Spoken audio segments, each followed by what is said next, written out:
Moin, this is World War II in LEGO. I'm Erwin, and welcome to Building North Africa, Episode 8. I have no idea how long ago Episode 7 was, so we're just gonna skip what I said in Episode 7, all that different stuff. Basically what happened was that over the past couple weeks I've been ordering all these different packages so that they would arrive, and I would basically be able to finish off the mock. And since the packages themselves are all here, I think it's a good time, obviously, to finish off the mock. So what I'm just going to do is I'm going to finish off all the vehicles, I'm going to build them, I'm going to put them inside the mock, and then that's going to be basically it for this episode. So without much further ado, let's cut to basically the mock over on my shoulder, and let's get to actually building. So, here's the mock. It's been sitting here for several weeks now. It's kind of gained basically dust. I've been able to dust it off and all that different stuff. I've also kind of built all these different tanks on top of it from previous visits to GHQ, but if I just clear them off really quickly, the glory and the magnificence of LEGO packages and Bricklink. There's so many pieces. I'm so excited to finally open them all. Well, they're already open. I checked them. I mean, you can obviously see that on camera, but I'm really excited to actually fully open up the packaging because I didn't get to the parts yet, and so I'm gonna check all the parts really quickly, make sure they're all in good condition, and I'm gonna start building. Now, I don't know about you, but that is a lot of plastic bags right here. We got basically LEGO parts. That's kind of what I usually refer to. For any mock, I usually buy as many parts as I can using the LEGO shop services. I think it's like buy pieces under support, and so more or less that's forming the bulk of my mock right here. So all the parts, majority of them are inside this bag.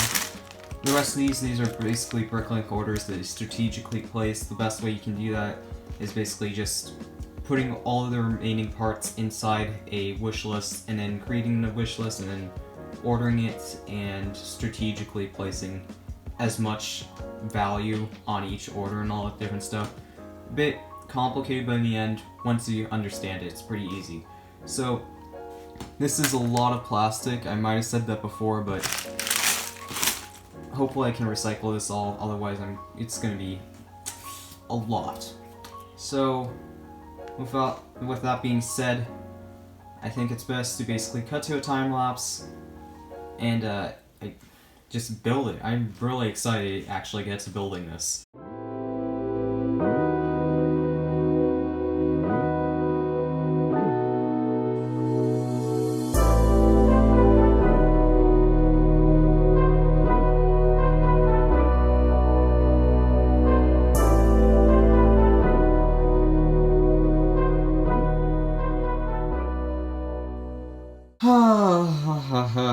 Okay, so after 2 hours of building all the different stuff, we got all the tanks finished. I just had to put on a couple of the barrels. I had to cut them from basically this Technic hose here.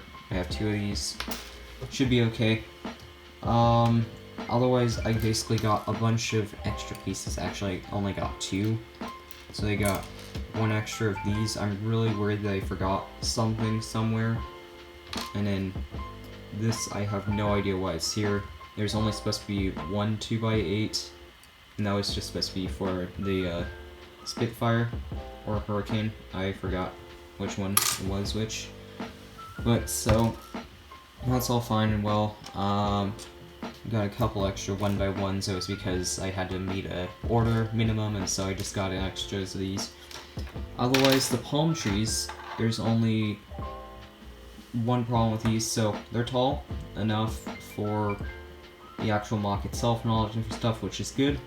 The only problem is that this plant on top doesn't fit onto the top of the palm tree itself without having basically like a open-ended stud to latch onto the end of this thing. So I'm gonna have to go search for 4 open-ended studs so I can actually attach it. Otherwise, we should be good. So yeah, that's a new thing I have to do. So finally, after some haggling around with the palm trees and all that different stuff, I was able to get it into a pretty decent shape, so I didn't even have to use an open-ended stud. In the end, I just inverted the cone, more or less, to face upwards. And I mean, the tree looks pretty good. It's maybe a bit spread out too wide, but I think it has basically the general shape of a palm tree. And I mean, it stacks up pretty nicely. Again, if I were to stand it up right next to a tank, this one can stand, it's pretty decent. I mean, when I was researching, so basically the palms native to North Africa, their leaves themselves, they stand at about 10 feet tall or so. And so, I mean, a tank usually is about 9 to 10 feet tall, and so I compared it basically to a panther and a Sherman, which they're about 10 feet tall or so. And so, I mean, the Lego plant leaf works perfectly. So this is how basically I made my palm tree. It's kind of simple. It provides like a good enough idea of the palm tree itself, and if you want to like create the idea of basically shade and all that different stuff, yeah, it works. So that's good.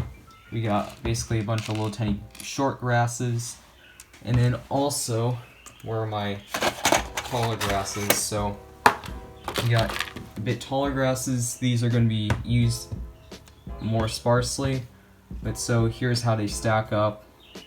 Basically, you got a tiny little grass that just goes below the treads. There are your usual grasses, and then we got tiny little bushes, and then we got the palm tree. So that's basically what we're going to use for the oasis itself. So, without much further ado, I think I should bring back the mock itself, set it down on the table, assemble everything for a final time, and that should be the end of this entire mock.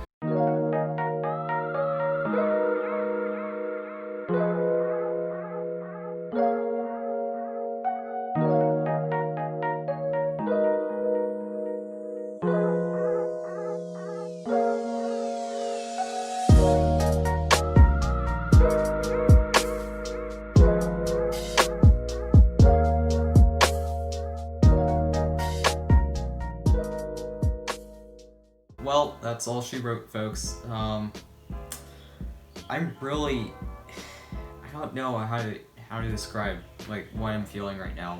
Just, I guess, relieved that I've actually finished the mock finally.